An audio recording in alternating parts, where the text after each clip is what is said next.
మురిసిన తల నిండా కనకాంబరం ఎట్టినట్టు ఎర్ర నీళ్ళు దిష్టి తీసి పోసినట్టు ఎర్ర నీళ్ళు దిష్టి తీసి పోసినట్టు కర్పూరం హారతి ఇచ్చినట్టు ఆకాశం ఎందుకో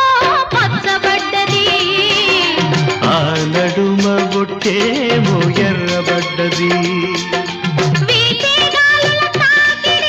సాగే గువ్వల అలజడి రమ్మని పిలిచే పైబడి